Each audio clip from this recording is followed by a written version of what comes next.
아멘. 기도 감사드립니다. 주께서 다 이루어 주신 것을 믿습니다.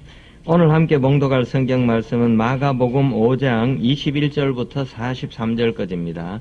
제가 가지고 있는 성경은 신약 60쪽입니다. 마가복음 5장 21절에서 43절입니다.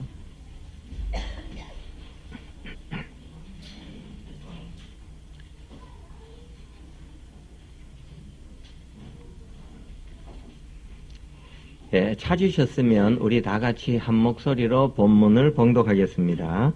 예수께서 배를 타시고 다시 맞은편으로 건너가시니 큰 무리가 그에게로 모이거늘 이에 바닷가에 계시더니 회당장 중에 하나인 야이로라 하는 이가 와서 예수를 보고 발 아래 엎드리어 간곡히 구하여 이르되 내 어린 딸이 죽게 되었사오니 오셔서 그 위에 손을 얹으사 그로 구원을 받아 살게 하소서 하거늘 이에 그와 함께 가실새 큰 무리가 따라가며 애워싸 밀더라. 12해를 혈루증으로 앓은 온 여자가 있어 많은 의사에게 많은 괴로움을 받았고 가진 것도 다 허비하였으되 아무 효험이 없고 도리어 더 중하여졌던 차에 예수의 소문을 듣고 무리 가운데 끼어 뒤로 와서 그의 옷에 손을 대니 이는 내가 그의 옷에만 손을 대어도 구원을 받으리라 생각함일러라. 이에 그의 혈루 근원이 곧 마름에 병이 나은 줄을 몸에 깨달으니라. 예수께서 그 능력이 자기에게서 나간 줄을 곧 스스로 무리 가운데서 돌이켜 말씀하시되 누가 내 옷에 손을 대었느냐 하시니 제자들이 여짜오되 무리가 애워싸 미는 것을 보시며 누가 내게 손을 대었느냐 물으시나이까 하되 예수께서 이 일 행한 여자를 보려고 둘러보시니 여자가 자기에게 이루어진 일을 알고 두려워하여 떨며 와서 그 앞에 엎드려 모든 사실을 여쭈니 예수께서 이르시되 딸아 내 믿음이 너를 구원하였으니 평안히 가라. 내 병에서 놓여 건강할지어다. 아직 예수께서 말씀하실 때 회당장의 집에서 사람들이 와서 회당장에게 이르되 당신의 딸이 죽었나이다. 어찌하여 선생을 더 괴롭게 하나이까? 예수께서 그 하는 말을 곁에서 들으시고 회당장에게 이르시되 두려워하지 말고 믿기만 하라 하시고 베드로와 야고보와 야고보의 형제 요한 외에 아무도 따라옴을 허락하지 아니하시고 회당장의 집에 함께 가사 떠드는 것과 사람들이 울며 심히 통곡함을 보시고 들어가서 그들에게 이르시되 너희가 어찌하여 떠들며 우느냐? 이 아이가 죽은 것이 아니라 잔다 하시니 그들이 비웃더라. 예수께서 그들을 다 보내신 후에 아이의 부모와 또 자기와 함께한 자들을 데리시고 아이 있는 곳에 들어가사 그 아이의 손을 잡고 이르시되 달리다곰 하시니 번역하면 곧 내가 내게 말하노니 소녀야 일어나라 하심이라. 소녀가 곧 일어나서 걸으니 나이가 12살이라. 사람들이 곧 크게 놀라거늘 예수께서 이 일을 아무도 알지 못하게 하라고 그들을 많이 경계하시고 이에 소녀에게 먹을 것을 주라 하시니라. 아멘. 예, 주의 손이 여러분들을 붙드심을 여러분들은 믿으며 살아가고 계십니까? 오늘 우리가 봉독한 마가복음 5장은 세 스토리로 구성이 되어 있습니다. 그 중에 우리는 두 가지만 읽었습니다. 너무 길기 때문에. 그리고 첫째 이야기는 우리가 잘 알고 있는 내용이기도 해서 두 스토리만 읽었는데요. 세 스토리의 내용은 아주 단순합니다. 첫 번째는 예수님께서 거라사 지방을 지나가실 때 귀신 들린 사람이 예수님 앞에 달려와서 예수님께 시비 거는 그런 장면입니다. 이 귀신이 그냥 귀신이 아니고 군대 귀신, 아주 떼거리로 몰려와가지고 예수님께 도전하는 그런 귀신의 이야기인데요. 이 귀신 들린 사람은 자기 몸을 스스로 해하면서 쇠사슬도 그를 묶어 놓을 수 없을 정도로 강력한 힘을 가지고 세상에 저항하는 한 사람의 형태를 보여줍니다. 두 번째는 우리가 오늘 본문에 읽었던 것처럼요, 회당장 야이로와 그의 딸에 대한 이야기인데요. 이 회당장 야이로는 예수님께 다가가서 자기가 필요한 것, 내 딸이 병들어 있으니까 살려주십시오. 내 삶의 이해관계에 따라서 예수님께 나오는 한 사람을 우리에게 보여줍니다. 그 다음에 세 번째 사람은요, 제가 전번주 설교 말씀에도 전했던 것처럼 혈루병을 앓다가 세상으로부터 버림받고 마지막 희망 한 가지, 예수님만 바라보면서 다가와서 혈루병을 치료받은 여인에 대한 이야기입니다. 여러분들은 과연 어떤 삶을 살아가고 있습니까? 내 마음대로, 내 뜻대로, 내가 귀신에 사로잡힌지는 잘 모르겠지만 그냥 내가 원하는 대로, 내 삶이 인도하는 대로 살아가고 있습니까? 아니면 우리가 성전을 찾을 때 예수 그리스도께서 나에게 필요한 존재라는 그 이유 때문에 수단으로서 혹시 교회를 다니고 있지는 않습니까?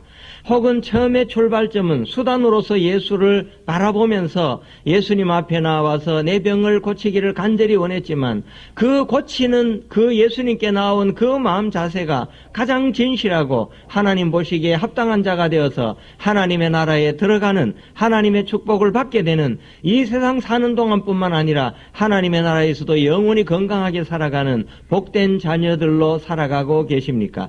이 시간 오늘 우리 본문을 통해서 자기 자신을 한번 돌아보면서 우리의 삶이 예수 그리스도께서 원하시는 참된 성도들이 되시길 간절히 바랍니다. 예수님께서 거라사 지방을 지나가시게 되었습니다. 그런데 귀신 들린 사람이 예수님과 만나게 되었는데요, 그냥 찾아옵니다. 그리고 이 귀신이 얼마나 심하게 들렸는지 묶을 수도 없고, 묶어도 그 쇠사슬을 힘으로 깨뜨려버리고요, 난폭한 데다가 혼자 공동묘지 가운데 살아가기 때문에 도저히 제어할 수 있는 방법이 없었습니다. 게다가 그는 자기 자신을 돌로 치면서 자기 자신의 몸마저도 해하면서 정말 극한의 상황 속에서 살아가고 있었습니다. 그런데 그 귀신 들린 자가 예수님을 보자마자 먼저 달려와서 큰 소리로 부르짖으며 절하면서 이렇게 말합니다. 지극히 높으신 하나님의 아들 예수여, 나와 당신이 무슨 상관이 있나이까? 그리고 나를 괴롭게 하지 말아달라고 부탁을 합니다. 그리고 마침내 예수님께서 자기에게 들린, 이 사람에게 들린 귀신을 쫓아낼 것이라는 걸 알고는 부탁을 하는데요, 돼지떼에게 나를 넣어달라, 그렇게 이야기합니다. 여러분들 그 지역에, 거라사 지역에 살던 사람들은요, 돼지떼가 중요했어요.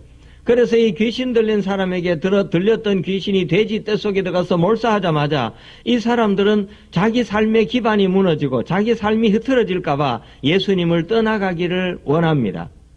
무엇이 가장 소중한지 모르는 사람들, 물론 그 돼지떼는 그 사람들의 생계를 결정지을 수 있는 중요한 요소임에는 틀림이 없습니다만, 돼지떼를 쫓아내는 그 예수님을 보시면서 내 삶의 모든 근심과 걱정을 제거해 줄 것이라는 생각을 하기보다 위협과 두려움이 자기에게 닥쳐온다는 사실을 본능적으로 느끼게 됩니다.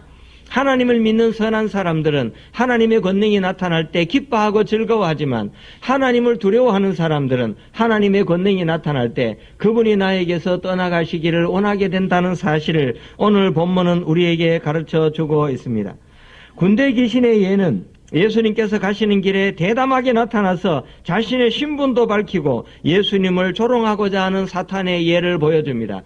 여러분들, 오늘날 수많은 사람들이 얼마나 기독교를 조롱하면서, 그리고 기독교는 그들의 조롱이 대상이 되어서 지금 우리 사람들에게 드러나고 있습니까? 어찌 보면 우리가 살아가는 이 세상이 여호와 하나님의 이름이 조롱당하는, 여호와 하나님을 믿는 사람들의 그 삶들이 존경받지 못하는 이런 슬픈 세상을 우리들에게 보여주고 있습니다. 귀신이 예수님을 피하고 도망간 것이 아니라 먼저 예수님께 달려와서 내가 원하는 대로 네가 해줘야 된다고 주장하고 요구하게 됩니다. 언뜻 보기에는 귀신이 먼저 주도권을 잡은 것처럼 보입니다. 그러나 결국 그 군대 귀신들은 예수님의 말씀과 권위 앞에서 쫓겨갈 수밖에 없다는 것을 본문은 우리에게 가르쳐 주고 있습니다. 귀신들이 아무리 오만방자하게 날뛴다 하더라도 결국 예수님의 말씀 한마디에 다 쫓겨가게 된다는 사실을 보여주는데요, 여러분들, 여기서 우리는 중요한 한 가지 결단을 해야 합니다. 세상에 믿지 않는 모든 사람들이 우리 기독교를 조롱한다 하더라도 우리만은 깨어 기도하면서 말씀으로 그들을 이길 수 있도록 우리 자신을 변화시켜야 한다는 뜻입니다. 우리가 정말 정직하게 우리가 예수님의 말씀대로 살아간다면 그들은 마침내 다 몰사될 수밖에 없는데, 우리가 말씀으로 승리하지 못하고 믿음으로 굳게 서지 못한다면 오히려 우리가 그들의 조롱거리가 된다는 것을 성경은 우리에게 가르쳐 주고 있습니다.